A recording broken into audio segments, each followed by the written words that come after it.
দর্শক, মনোনয়ন জমা দেওয়ার আরও খবর জানাতে ফেনী থেকে যুক্ত হচ্ছেন এম.এ. আকাশ। আকাশ, বেগম খালেদা জিয়ার পক্ষে মনোনয়নপত্র জমা দেওয়ার কথা রয়েছে আজকে, তো দেয়া হয়েছে কিনা আমাদেরকে জানাবেন। আপনি যেমনটি বলছিলেন যে ফেনী থেকে বেগম খালেদা জিয়ার পক্ষে ফেনী 1 আসন থেকে মনোনয়নপত্র জমা দিয়েছেন কিছুক্ষণ আগেই ঢাকা দক্ষিণ বিএনপির আহ্বায়ক রফিকুল আলম মজনু। আমরা দেখতে পাচ্ছি তিনি কিন্তু আমাদের সঙ্গে রয়েছেন। এছাড়াও বিএনপির ভাইস চেয়ারম্যান আব্দুল আওয়াল মিন্টু তিনিও কিন্তু এসেছেন এবং ফেনী 2 থেকে প্রতিদ্বন্দ্বিতা করবেন।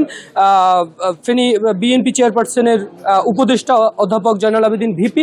আমরা একটু বেগম খালেদা জিয়ার যে নির্বাচনী এলাকা আমরা দেখতে পেয়েছি যে সেখানে রফিকুল আলম মজনু তিনিও কিন্তু মনোনয়ন সংগ্রহ করেছেন এবং আমরা একটু আগেই তার সঙ্গে কথা বলছিলাম। তিনি আসলে বলেছিলেন যে দলের সিদ্ধান্ত অনুযায়ী সেটি করেছে। একটু জানাবেন আমাদেরকে, আপনাদেরকে আসলে আপনাকে বিকল্প হিসেবে কেন রাখা হলো? দেখেন, আমাদের নেত্রী দেশনেত্রী বেগম খালেদা জিয়া তিনি ফেনী 1 থেকে নির্বাচন করবেন। সেখানে আমরা বেগম খালেদা জিয়ার পক্ষে আমরা মনোনয়নপত্র জমা দিয়েছি এবং আমরা আশা করি যে ইনশাল্লাহ আমাদের নেত্রী নির্বাচন করবে এবং তিনি জয়লাভ করবেন। আপনাকে কেন নিতে? সেখানে আমি দিয়েছি একটা, যেহেতু দল আমাকে সিদ্ধান্ত দিয়েছে একটা জমা দেওয়ার জন্য, আমি দিয়েছি, সেটা পরবর্তী দল সিদ্ধান্ত নেবে। ধন্যবাদ আপনাকে। দর্শক, আমরা কথা বলছিলাম বিএনপির যে ঢাকা দক্ষিণ বিএনপির আহ্বায়ক রফিকুল আলম মজনুর সঙ্গে। তিনি বেগম খালেদা জিয়ার পক্ষে আমরা দেখতে পাচ্ছি যে তার যে মনোনয়ন সেটি তিনি জমা দিয়েছেন। আমরা একটু কথা বলতে চাই। আমাদের সঙ্গে রয়েছেন এবি পার্টির চেয়ারম্যান মুজিবুর রহমান মঞ্জু, যিনি আসলে গতকালকে আমরা দেখতে পাচ্ছিলাম যে জামায়াতের যে জোট সেখান থেকে তিনি ফেনী 2 থেকে প্রতিদ্বন্দ্বিতা করবেন। আমরা শেষ পর্যন্ত অনেক জল্পনা কল্পনা দেখতে পাচ্ছিলাম। কি পরিস্থিতি আসলে আপনাদের জামায়াতের সঙ্গে জোটের? ধন্যবাদ। আমরা আসলে আপনারা তো জানেন যে আমরা একটা মধ্যবর্তী জোট করতে চেয়েছিলাম, গণতান্ত্রিক সংস্কার জোট নামে। আমরা অ্যাকচুয়ালি জুলাই অভ্যুত্থানের পরে আমাদের জুলাইয়ের যে শক্তি, বিএনপি, জামাত, এনসিপি সহ আমরা সকল রাজনৈতিক দল আমরা চেয়েছিলাম একটা ঐক্যবদ্ধ জায়গা থেকে যাতে আমাদের মধ্যে কোনো ফাটল না হয়। কিন্তু দিন যত যাচ্ছে আমরা দেখলাম যে 2টা রেখা তৈরি হয়েছে, সেটা হচ্ছে সংস্কারের পক্ষে এবং বিপক্ষে। তো আমাদের কাছে মনে হয়েছে যে সংস্কারের পক্ষে যারা আছি আমরা, গণ অভ্যুত্থানে ছিল, তাদেরকে একসাথে নির্বাচন করা দরকার। আপনাদেরকে মূলত জামায়াত ইসলামের সঙ্গে আপনাদের কয়টি আসনে সমঝোতা হয়েছে? আমাদের এখনো চূড়ান্ত কোনো সমঝোতার কাজটা শেষ হয় নাই। আমরা আসন সমঝোতার চাইতেও গুরুত্বপূর্ণ দিচ্ছি যে আমাদের রাজনৈতিক যেই দৃষ্টিভঙ্গি সেটা কিভাবে ঐক্যমত্যে পৌঁছানো যায়। আমাদের মূল দৃষ্টিভঙ্গি হচ্ছে গণভোটকে হ্যাঁ বলা, জুলাই অভ্যুত্থানের যে সনদ সেটা বাস্তবায়ন করা এবং রাষ্ট্রটাকে একটা গণতান্ত্রিক জায়গায় নিয়ে যাওয়া। সেই জন্য আমরা অসংখ্য ধন্যবাদ। দর্শক, আমরা কথা বলছিলাম এবি পার্টির চেয়ারম্যান মুজিবুর রহমান মঞ্জু এবং বিএনপি চেয়ারপারসনের পক্ষে যিনি আসলে মনোনয়নপত্র জমা দিয়েছেন রফিকুল আলম মজনুর সঙ্গে। ফেনী রিটার্নিং কর্মকর্তার কার্যালয়ে কিন্তু ইতিমধ্যেই মনোনয়নপত্র জমা দেওয়া হয়েছে। সবকিছু মিলিয়ে আমার কাছে ফেনীতে এখনকার মতো এই ছিল সর্বশেষ। ধন্যবাদ আপনাকে।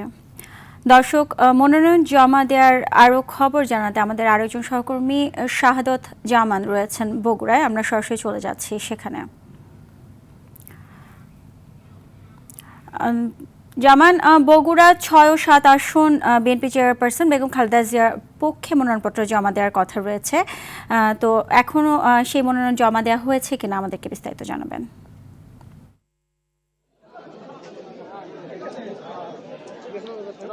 জি, আপনাকে ধন্যবাদ। আমরা এখন রয়েছি বগুড়া জেলা প্রশাসকের কার্যালয়ে, জেলা রিটার্নিং অফিসারের কার্যালয়ে। এই জেলা রিটার্নিং অফিসারের কার্যালয়ে কিন্তু বগুড়া 7 আসনের বিএনপির মনোনীত প্রার্থী বিএনপির ভারপ্রাপ্ত চেয়ারম্যান জনাব তারেক রহমানের পক্ষে বগুড়া জেলা বিএনপির সভাপতি রেজাউল করিম বাদশার নেতৃত্বে কিন্তু নেতাকর্মীরা জড়ো হয়েছেন। ইতিমধ্যে তারা কিন্তু কার্যালয়ের উঠছেন। তারা কার্যালয়ে মনোনয়নপত্র জমা দেওয়ার জন্য কিন্তু যাচ্ছেন।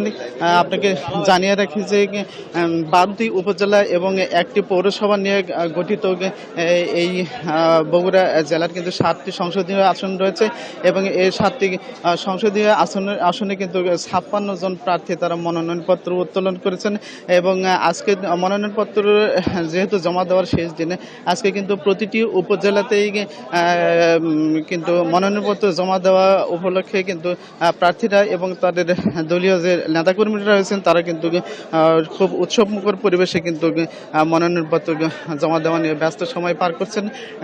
আপনাকে জানিয়ে রাখি যে এই বগুড়া জেলার সংসদীয় আসনের এখানে কিন্তু আজকে রাতে কিন্তু একটি নাটকীয় ঘটনা ঘটেছে এবং সেখানে কিন্তু গত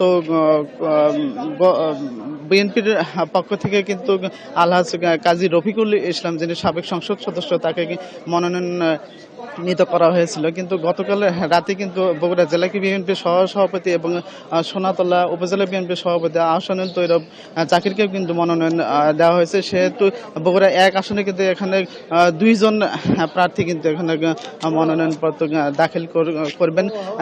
আমাদের এ পর্যন্ত তথ্য অনুযায়ী বগুড়া জেলার বিভিন্ন উপজেলায় কিন্তু প্রার্থীরা তারা মনোনয়নপত্র জমা দিচ্ছেন। আপনাকে আরও জানিয়ে রাখি যে এই বগুড়া জেলার যে সংসদীয় আসন 6 রয়েছে, সংসদীয় আসন 7, সংসদীয় আসন 7-এর বিএনপির চেয়ারপারসন বেগম খালেদা জিয়ার পক্ষে কিন্তু মনোনয়নপত্র জমা দেবেন বিএনপির স্থায়ী কমিটির সদস্য হেলালুজ্জামান তালুকের পক্ষের নেতাকর্মীরা কিন্তু তারা মনোনয়নপত্র জমা দেবেন। তো এই ছিল বগুড়া থেকে মনোনয়নপত্র জমা দেওয়ার সর্বশেষ। ফিরে যাচ্ছে স্টুডিওতে। আপনি জি জামান, আপনাকে ধন্যবাদ।